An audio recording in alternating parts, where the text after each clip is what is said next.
Hi, I'm Katherine Mariaca-Sullivan, and this is Plan a Funeral TV. I'd like to thank you for stopping by. In this series of episodes, I'm talking about different ways that you can save money when someone dies. As in the previous video, I hope that you understand that the amount of money you spend on a funeral has nothing to do with how much you love a person, how much you miss a person. It really has everything to do with your individual set of circumstances, your personal finances, and your ability to pay for the goods and services that you're going to purchase. And it's a big mistake to fall into debt just because you think or you feel that you should overspend. That's not going to help you. That's not going to help your loved one. The only people that will benefit from that are the funeral service and merchandise providers. So, in the last episode, I spoke a little bit about the funeral rule, which is a law put into practice in the United States as a way to protect funeral consumers. And then today I want to talk a little bit about the casket. Now, you may not need a casket, first of all.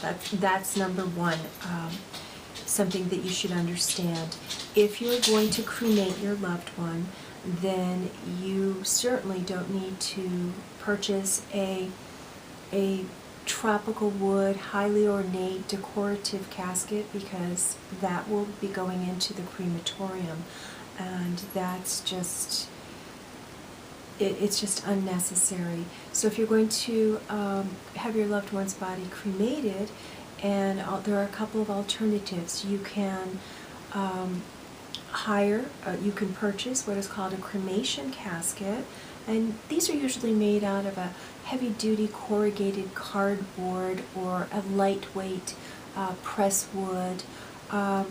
It's a light, inexpensive container, and you can find them online for as little as $35, $50, or the funeral home might have them. Now, if you're going to see if the funeral home has them, you might have to ask about it, because obviously it's in their interest to sell you a Cadillac version.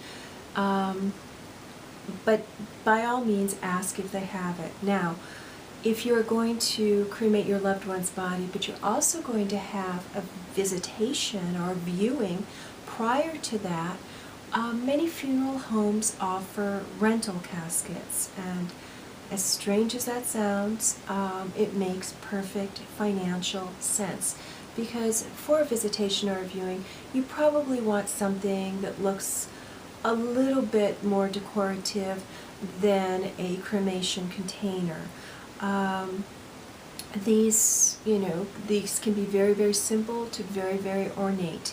Generally speaking, what you'll do is you will purchase the removable interior, so the padding and the pillows and the whole satin siding. That's something you will purchase because it's not reusable. And then you will rent the outer container, the casket itself, for the viewing or the visitation. And then when the cremation actually occurs, we'll switch over to the cremation container. Now, it's certainly possible to do that for a burial as well. If you're going to have a viewing or a visitation and you want something a little bit ornate, you can ask about a rental casket and then switch over to something more easily biodegradable than some of these bigger, heavier casket models are concerned. Besides caskets, though, you might want to look into burial shrouds. So depending upon where you're going to bury your loved one, if burial is your choice, a burial shroud might make perfect sense. It might be allowed. You'll have to ask the cemetery. Some cemeteries have very specific rules. But again, if you're going to have your loved one's body cremated, a burial shroud might be a great alternative to even a cremation container. And shrouds they're very inexpensive. You can find them online for less than $100. You could make one yourself. People in the olden days used to. So we'll be talking a little bit more about ways to save money on the casket in an upcoming episode. In the meantime, I want to thank you for stopping by.